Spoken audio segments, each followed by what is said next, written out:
पवारांना भेटण्यासाठी आता राष्ट्रवादी पवार पक्षाकडनं शिवाजीसाहेब प्रकाश पाटील हे आलेले आहेत. ठाण्यातले मोठे कार्यकर्ते आहेत.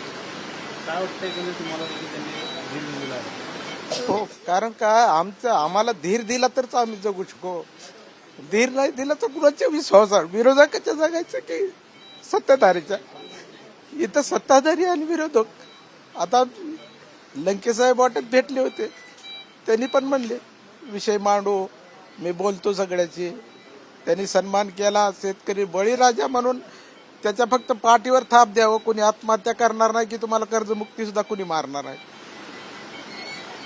राष्ट्रवादीचे आमदार उदयनराजे आव्हाड यांच्याकडनं खास त्या कार्यकर्त्यांना विरोध देण्यात आलाय की त्यांना जाऊन काय त्यांनी मागण्या असणार आहेत.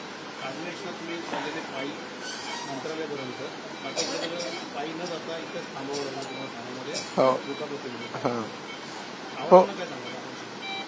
मी आव्हाड साहेबांना एवढंच सांगेन की बाबा हा प्रश्न तुम्ही विधान भवनात उद्या विधान भवन बंद पडलं पाहिजे.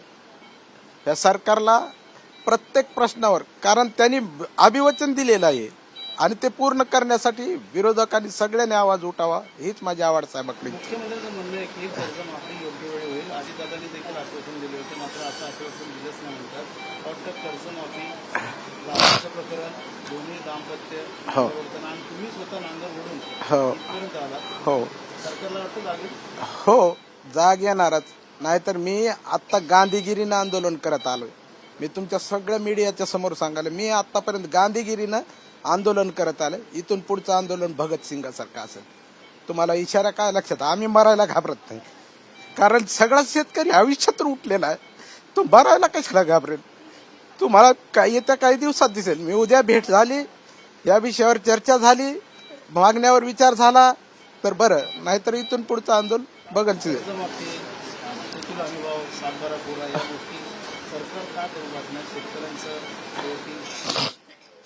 त्यांना माहीत झाले काय सरकारला, महाराष्ट्रात एखादी गोष्टीचा इश्यू करायचा, जसा की हाडोळतीच्या शेतकऱ्यांनी नांगर ओढला म्हणून त्याला मंत्रालयातून विधान भवनातून फोन केला, मामा मी तुमचं कर्ज माफ करील. अजित पवारनी त्यांच्या एका पाहुण्या सोबत 40,000 रुपये पाठवून दिले. त्याच्यानंतर दुसऱ्या मंत्र्याने 40,000 दिले. असे सगळ्यांनी पैसे देऊन त्यांचं कर्ज नील केलं. हो, नाही, माझं 1.5 लाखाचं कर्ज माझा विषयच नाही. कारण का, माझा विषयच नाही तो. त्या शेतकऱ्याची कर्जमुक्ती तुम्ही नांगर ओढताना बघून केली का नाही? मग मी नांगर घेऊन आलोय ना, महाराष्ट्रातल्या सगळ्या शेतकऱ्याची मुक्ती करा ना. तुम्हाला नांगराचीच अपेक्षा आहे ना. म्हणजे प्रत्येक शेतकऱ्याने शेतात आपल्या नांगर खांद्यावर घेऊन जोडल्याच तुम्ही कर्ज मुक्ती देणार आहात. बरं, आम्ही काय मागतोय? तुम्हीच म्हणले 7-12 कोरा कोरा कोरा, वेगळं काहीच नाही. भावांतर योजना देतो म्हणलो होतो, तुम्हीच म्हणलो होतो. तुम्हीच म्हणलं नाफेडचा ह्याला ऑनलाईन करा रजिस्टर, म्हणजे सोयाबीन. आम्ही केलं. तुम्ही फक्त 7% खरेदी केली. बाकीच्या शेतकऱ्याला त्याला फरकाची रक्कम द्यायला पाहिजे. त्याच्यानंतर तुम्ही मोठा गावगावा करून रोजगार हमी योजना राबवली. सगळ्यात वाटोळं करून टाकलं शेतकऱ्याचं. अहो, कर्ज काढून अक्षरशः आज व्याज भरतायत 3% 5% त्या विहिरीचे बिलं देऊन. आता उद्या ती बिलं कुणाच्या नावावर पडणार माहित आहे? मजुराच्या नावावर. मग त्या शेतकऱ्याने त्याच्या महागा फिरायचं, तो मजूर पैसे देत नाही. मग त्यानं आत्महत्या केल्याशिवाय पर्याय. दुकानदार आज बसू देत नाहीत शेतकऱ्याला. 6-6 महिने, 8-8 महिने नाही, 1-1, 2-2 वर्ष झाले त्यांचे पैसे नाहीत त्या दुकानदाराचे देऊ शकले शेतकरी. मी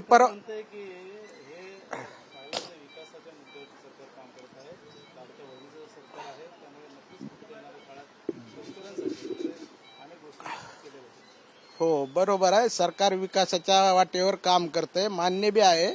मग विकास काय दुसऱ्याच्या जीवावर असतो का? दुसऱ्याच्या बळी देऊन तुम्ही विकास दाखवताय, तुम्ही मोठमोठ्याले आकडे दाखवताय, पण त्याच्या मागे तुम्ही पैसा दिलाय का तिथं?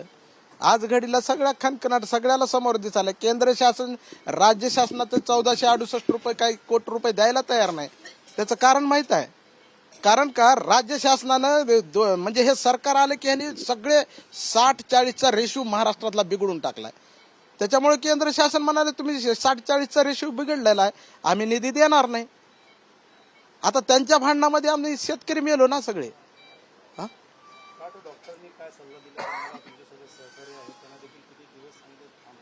डॉक्टरनी सल्ला दिलाय की बाबा तुम्ही आराम करा, तुमच्या पायाची जखम भरल्याशिवाय तुम्ही इथून जाऊ नका, कारण तुमची शुगर कंट्रोलमध्ये येत नाही. ती कंट्रोलमध्ये आल्याशिवाय तुम्ही जाऊ नका. त्याच्यानंतर आज सकाळपासून पुन्हा चक्कर यायला लागलेत मला, पाठीत दुखतंय, पेन दुखतंय. हां, ह्या गोष्टी आहेत. आणि उद्या मी कसल्याही हालतीत डॉक्टरने जरी सुट्टी नाही दिली तरी मी मंत्रालयाकडे उद्या निघणार आहे, याच्यात दुमत नाही. आव्हाडांच्या शब्दानुसार आता तुम्ही या शेतकऱ्याला भेटायला लागले आहेत. आवड देखील अनेक लक्ष घेऊन आले. मला वाटतं नांगर खांद्यावरती घेऊन स्वतः शेतकरी ठाण्यापर्यंत पोहोचला, पायाला जखम झाल्यामुळे ते उपचार घेत आहेत. उद्या ते थेट पुन्हा मंत्रालयात जाणार. तुमचा कसा पाठिंबा आहे, धीर असणार? नाही, 100% आम्ही त्यांच्याबरोबर आहेत. कारण दुपारी मला आव्हाडसाहेबांनी फोन केला की श्वास अशी घटना घडलेली आहे. नगरचे कोणतरी शेतकरी खांद्यावर नांगर घेऊन चालले होते आणि लातूर तिकडनं, आणि त्यांना भोवळ आलेले आणि त्यांना हॉस्पिटलमध्ये ॲडमिट केले. तू तातडीने जाऊन त्यांची भेट घे, त्यांना धीर दे. कारण हा शेतकरी हा माझा भाऊबंद आहे, माझा बळीराजा आहे. तो बळीराजा सुखात असेल तर आम्ही सगळे सुखात राहू. मंत्रालयात तिथे काय विधानभवनात भांडायचं आणि काय मांडायचं मी भांडतो. तू त्या आजच्या आज पहिली त्यांची जाऊन भेट घे आणि त्यांना धीर दे.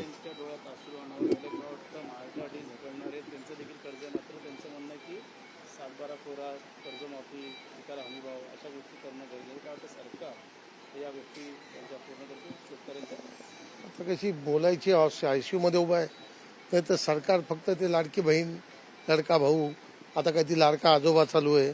नंतर मग दारूचे काय किमती वाढवायच्या, त्यातनं पैसे मग पुरत नाही मग गोळा करायचे. म्हणजे असे काही त्यांना काय, सरकार आणि ते कर्जात बुडलेलं सरकार आहे, कर्जात बुडलेलं. म्हणजे त्यांना काय कोणाची पडलेलीच नाही. त्यांना शेतकरी काय समजत नाही. कारण शेतकरी हा काय असतो ना, हे माझ्यासारख्या शेतकऱ्याच्या मुलालाच विचार, बाकी त्याचे दुःख कोण सांगू शकत नाही.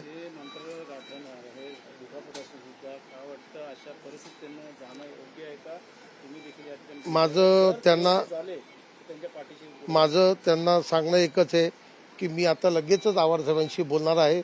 आणि आत्ता जो विषय आहे, तुम्ही जे काही वाच्यता तुम्ही बोललात, केलं, तुमची जी दुःख सांगितली, ही आत्ता मी लगेच फोनवरून त्यांना हे करणार आहे. आणि उद्या आपले नेते जितेंद्र आव्हाडसाहेब उद्या 100% हा प्रश्न विधानसभेत घेतील. माझी आपल्याला विनंती आहे की आपल्याला पायाला जखमा आहेत, पावसाची वेळ आहे, त्या जखमा कुठेही वाढू नये याची काळजी घेणं आपल्या तब्येतीची हे गरजेचं आहे. तुमच्यासाठी भांडण्यासाठी आम्ही समर्थ आहोत, आम्ही तुमच्याबरोबर उभे आहोत.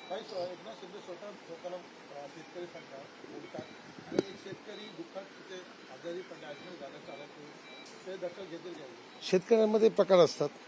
गडगंज श्रीमंत शेतकरी, गंमत म्हणून करणारी शेती, आणि ह्यांचं पोटासाठी आणि आमच्या पोटासाठी, आम्ही मुंबईत राहून इथे पैसे कमवतो ना, आमच्यासाठी धान्य पिकवतात. हे 2 प्रकार आहेत शेतकऱ्यांमध्ये. ठीक आहे, असू दे, ज्याचं त्याचं लक्षात. पण माझ्या बळीराजाला न्याय मिळाला पाहिजे, नाही तर आम्ही स्वतः रस्त्यावर उतरू.